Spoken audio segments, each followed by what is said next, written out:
time is? Now! The time is? Now! The time is? Now! Folks, I want to tell you about a little bit of an empowering experience. Sometimes when you're organizing, you get a little ground down. You have bad experience after bad experience. Well, on January 29th of this year, I went to a hearing about the proposed GHI HIP privatization. Now, I was kind of reluctant to go because these types of hearings are usually very boring. So I tried to do anything I could to sabotage myself, but luckily it didn't work. So when I walked up to the entranceway to HIP, where they had the hearing, I looked inside and there were 100 people in the hallway. So I thought it was maybe they're coming to pay their bills, right? But when I walked in, they were all there for the hearing. However, a HIP official came out and said, "That's it.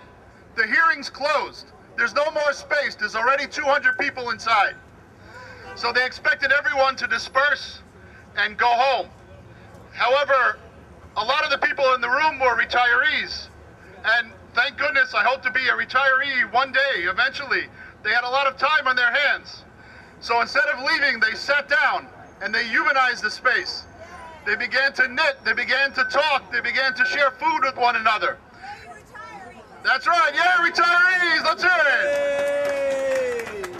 And by doing that, those activities, they forced their way into the hearing. All of a sudden, 100 seats were magically discovered inside the hearing. We were all allowed in. Now, once we got into the hearing, people went up to the microphone, retired workers, and said, "Look, this deal is rotten. The deal is rotten, and we want the system we saw in Sicko." One teacher said, "We want the French system." So it was a tremendously empowering moment. And one of the speakers that I saw speak that day was a man named Chuck Bell from the Consumers Union.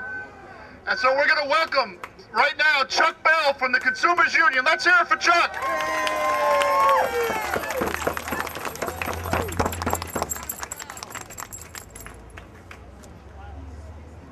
Our group, Consumers Union, is the group that publishes Consumer Reports. We're based up in Yonkers. We've been working with communities all across the country that are fighting against the corporatization of nonprofit hospitals and health plans. And what that experience teaches us is that when communities get organized and communities fight back, communities can win. There's nothing inevitable about these deals going through. But let me tell you about how this rotten deal came about. After 3 years of lobbying by GHI and HIP, the executives of those plans, last April, a year ago April, the New York State Legislature passed a law that applies only to GHI and HIP, that allows them to become a for-profit, stockholder-owned company, provided certain conditions are met.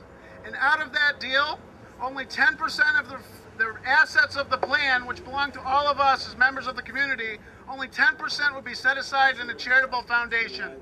The state would take 90% of the revenue, and we're talking about a deal that's probably worth $5 or $6 billion.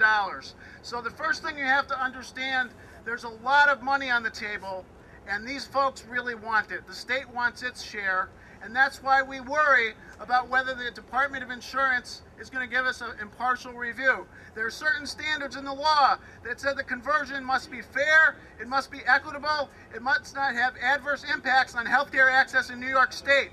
Well, we think if we get a fair review, this merger and conversion can't be approved. We know that the Independent Budget Office in New York City has projected that health insurance premiums in just the first couple years after the merger and conversion could go up by 10%, an additional 10%, or $300 million a year. That's not good for municipal workers. 90% of New York City municipal workers get their health insurance from GHI or HIP. And that's why we applaud John Powers from United Federation of Teachers and other people who are working with the municipal unions. You need to raise these issues within your union and find out if this deal is in your interest. In the state of Washington, when they proposed a conversion of the Blue Cross plan, the state did 5 separate actuarial studies to see how policyholders would be affected, and the deal was turned down. Similar conversions or corporatizations have been turned down in 4 other states now. So here in New York, we're not sitting ducks for companies that want to go for profit.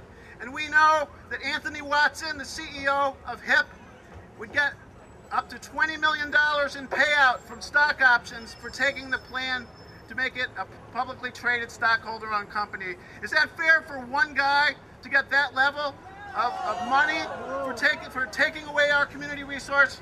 And I want to close with a little bit of history. The HIP plan was started in the 1940s as a result of a special commission organized by Mayor LaGuardia. And Mayor LaGuardia himself was a supporter of compulsory health insurance at the national level, mandatory benefits for all. And people criticized him and said, why are you starting a plan here in New York City? He said, well, here in New York City we've got 1 million people that don't have health insurance.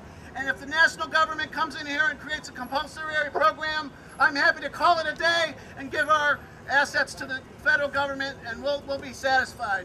But until that day, we're going to work to do what we can here at the community level. Well, here it's over 60 years later. We have 2.7 million people uninsured in New York State. This isn't the time to take a nonprofit health plan for profit. And if we organize and fight back against that, we can win. So thank you for your presence here today.